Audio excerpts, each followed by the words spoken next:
À la base, toute personne qui rentre dans la crypto-monnaie, c'est pour ça. Ouais, une banane. Et donc si j'avais à m'engager sur un token qui selon moi a le meilleur rapport risque sur récompense, ce serait bel et bien Bit&Sor. Et en plus d'attirer un maximum d'utilisateurs, il y a de plus en plus de fonctionnalités qui sont en train de se créer autour de Bit&Sor.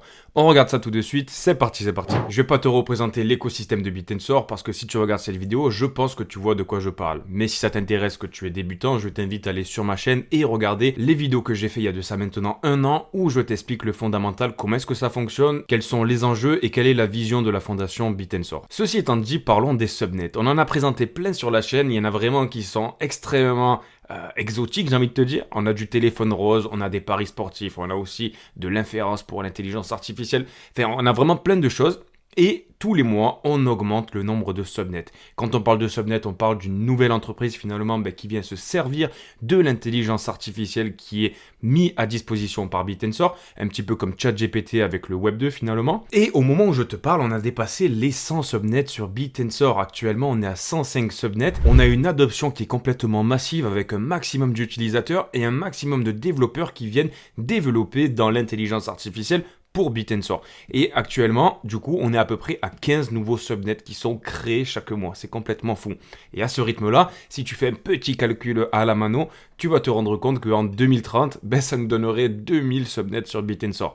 Est-ce que ça va arriver? Entre-temps, il peut se passer énormément de choses, mais c'est pour te dire, on a une adoption qui est exponentielle. Si tu es un partisan de la crypto brève, le Dynamic TAO, le DTAO autrement dit, tu sais ce que c'est. Grosso modo, pour le nouveau, c'est très simple. C'est le token qui est assujetti au subnet de Bit&Sor. Chaque subnet a un token et ce token finalement, il est exprimé en TAO. Bon, grosso modo, au moment où on parle, d'accord, avec la technologie actuelle, pour acheter le token de Gradient par exemple, le subnet 56, ce que tu vas faire, tu vas acheter du TAO et tu vas venir le staker en contrepartie de Dynamic TAO qui sera corrélé à l'utilisation de ce subnet. Donc on est vraiment là sur de la méritocratie à l'état pur. Plus un subnet va être utile, plus il aura de l'émission et plus il risquera d'être valorisé. Bon, ceci étant dit, ce qu'on peut constater, c'est qu'on a eu une belle croissance. T'as vu, on a été lancé pendant le bear market finalement, donc ça n'a pas fait la meilleure publicité à l'écosystème de Bit&Sor et au Dynamic TAO. Mais malgré tout, lorsque tout corrigeait, on était passé au plus bas, tu vois,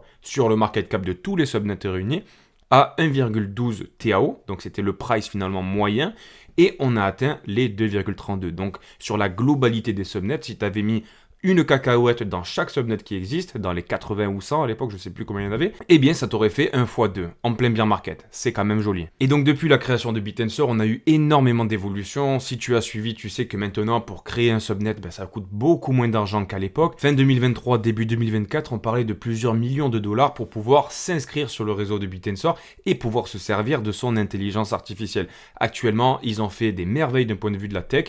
En plus de quoi, ils ont aussi rendu compatible le serveur de Bit&Sor avec le langage EVM. Et du coup, ça ouvre des nouvelles portes vis-à-vis des smart contracts, vis-à-vis de la finance décentralisée, vis-à-vis un tas de choses. Et d'ailleurs, pour la finance décentralisée, garde-le dans un petit coin de ta tête, on va en reparler dans quelques secondes. Et selon moi, la charte la plus intéressante que j'ai pu voir ces derniers temps, c'est celle-ci, la Subnet Root Proportion. Finalement, ça te montre la répartition des tokens TAO qui sont stakés, soit pour prendre zéro risque, entre guillemets, dans le subnet root, le subnet 0. À ce moment-là, tu n'es pas corrélé à un subnet, à une entreprise de l'écosystème du Bit&Sor, mais tu gardes tes subnets, tu prends ton 10-15% d'APY, dans ce cas-là, c'est la courbe verte, tu te corrèles à aucun subnet, c'est la décision sage. Bon, la seconde courbe, la courbe rouge qui est sortie de terre à partir du 13 février, donc au lancement finalement de tout cet écosystème des Dynamic TAO, ça représente la liquidité des tokens TAO qui est investie dans les projets, qui est investie dans les subnets via les Dynamic TAO. Et comme tu peux le constater, on arrive à un point pivot. On arrive à un point pivot où on a ces deux courbes qui sont en train de se croiser. C'est factuel, on a la courbe rouge qui est en train de passer au-dessus de la courbe verte. Ça veut dire que on est dans une tendance où les gens s'intéresse de plus en plus à l'écosystème de Bit&Sor, mais surtout à ses subnets et plus uniquement à l'écosystème dans sa globalité. Le plan finalement de la fondation Bit&Sor est en train de fonctionner. Honnêtement, le croisement de ces deux courbes est extrêmement encourageant pour les subnets de Bit&Sor et du coup pour les Dynamic TAO. Ce qui doit t'intéresser, on en reparle juste après. Le point que je trouve extrêmement bullish, on en avait déjà discuté sur la crypto brève il y a de ça plusieurs semaines, c'est qu'on a TAOFi. Alors TaoFi, qu'est-ce que c'est? TaoFi. Eh bien en fait, c'est les prémices d'une plateforme de finance décentralisée autour de l'économie de Bitensor. Actuellement, ça fonctionne déjà. On est là sur un produit qui est vraiment tech. Pour l'instant, ils sont au tout début de la construction de la finance décentralisée parce que tu le sais que Bitensor est compatible VM, mais ça fait pas non plus des années. Mais tout de même, à l'instant où je te parle, tu peux déjà bridge de l'USDC, donc des tokens de l'écosystème d'Ethereum, vers l'écosystème de Bitensor. Là, pour le coup, tu bridges de l'USDC d'Ethereum, ce que tu as sous les yeux, et tu viens récupérer des TAO USD qui seront sur l'écosystème de TAO. Donc ça, c'est la première option. Et la seconde option que tu peux faire actuellement sur TaoFi, finalement, c'est de venir bridger du TAO sur le serveur de Ethereum. Et ça, c'est un très bon point parce que ça ouvre de nouvelles fonctionnalités qui sans doute arriveront très bientôt. Ça, c'est pour le bridge. Mais aussi, TaoFi, ils nous ont mis à disposition du stacking. Donc, tu peux venir stacker tes TAO et récupérer un petit APR. Pour le coup, voilà, on est là sur du 29,2%. Là, ce que je suis en train de faire avec TaoFi, il n'y a aucun partenariat, d'accord? Je suis en train de te montrer les beautés qui sont en train de se construire autour de l'écosystème de Bitensor, qu'on a vu grandir, qu'on a vu démarrer comme un petit bébé. Je te dis pas d'investir, de prendre 29,2%. Non, moi tu le sais, la quasi-totalité de mes TAO, je préfère les mettre sur le subnet Root via la fondation OpenTensor. J'en ai déjà parlé même sur le groupe Telegram qui est en description d'ailleurs si ça t'intéresse. J'ai aussi quelques dynamiques TAO, on va les reparler du timing juste après. Là, je te parle vraiment de la technologie parce que je trouve ça génial. Bon, donc on a le stacking, du coup, ça te permet de venir stake tes TAO pour récupérer du STAO qui en plus te permettra de gagner des points via leur campagne qui sont en train de mettre au point justement pour récompenser les early utilisateurs de TaoFi. Actuellement, la campagne qu'ils sont en train de faire devrait prendre la forme finalement d'un airdrop. En tout cas, c'est ce que j'entends. Lorsque tu vas venir déposer des dollars finalement sur leur plateforme, ils vont te donner l'équivalent de ta liquidité en TAO USD et chaque jour, tu vas pouvoir récupérer 5 bits par tranche de 100 dollars. Donc chaque jour, tu gagnes des points, autrement dit des bits. Et à un certain moment donné, on n'a pas encore de date qui est prévue. On devrait avoir un airdrop et du coup des récompenses pour le temps d'attente et du coup l'implication qu'on a eue autour de cette plateforme. Donc ça, c'était pour la finance décentralisée et si tu souhaites, le cas échéant, participer à un airdrop potentiel, des petites récompenses de TaoFi. Mais regarde ce qu'il nous a dit le petit PDG de TaoFi. Le CEO Sam Forman nous a annoncé qu'on pourrait bientôt acheter des jetons alpha, autrement dit des dynamiques TAO, du sous-réseau de Bitensor avec du Solana. Et selon moi, c'est à ce moment-là que tu passes dans une autre dimension. C'est à ce moment-là que tu passes dans une autre dimension. Pourquoi ? Parce que jusqu'à présent, on est là sur de la technologie, on est là sur de la tech. Les gens qui s'intéressent autour des subnets, autour de l'émission, de ce qui est en train de se passer, des news, de la technologie, de l'intelligence artificielle, des applications, bref. C'est des mecs qui aiment bien la tech, c'est des mecs qui sont un petit peu geeks et qui aiment regarder des vidéos qui sont un petit peu tech et qui sont ennuyantes pour la quasi-totalité des investisseurs. Mais lorsque la passerelle entre le monde de Solana et le monde de Bitensor va apparaître, dans un premier temps, ça va apporter énormément de gambling parce que les gens sur Solana, tu le sais, on tourne autour de la même CoinMania, on veut faire de l'argent très rapide, on va acheter des toutous, des grenouilles, des pingouins.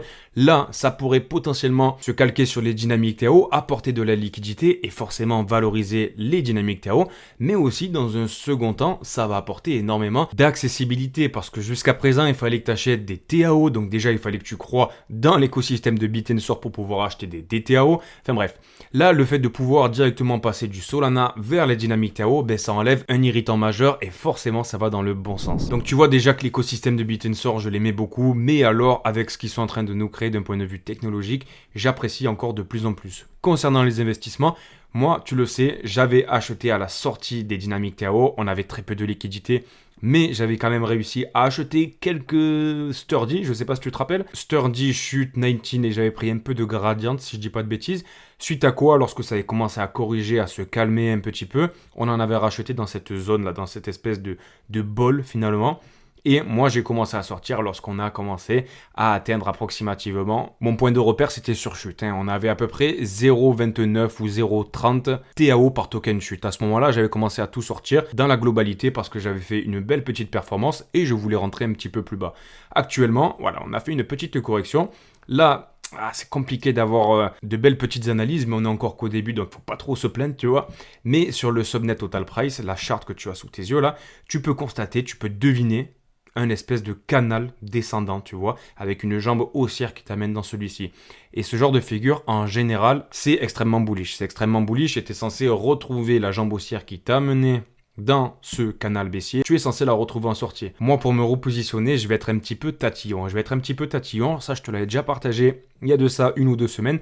Je t'avais dit que j'aimerais bien que cette charte vienne s'appuyer sur la ligne de coup de ce gros W qu'on avait fait, tu vois, entre février et mars. Et bien d'un point de vue chartiste, je pense que ça peut être un bon point d'entrée pour repartir et essayer de surfer une nouvelle narrative des dynamiques TAO. Concernant l'investissement des subnets au cas par cas, je t'ai expliqué dans une précédente vidéo qu'est-ce qu'il fallait regarder, qu'est-ce qu'il fallait surveiller de près, quels paramètres, quel fondamental est important de regarder pour les subnets. Je t'invite à aller voir cette vidéo si ça t'intéresse dans tous les cas. Et pour te reparler sur un subnet dont on a beaucoup parlé en 2024 et en 2025, c'est Sturdy, le subnet numéro 10, qui allie finalement l'intelligence artificielle avec la finance décentralisée.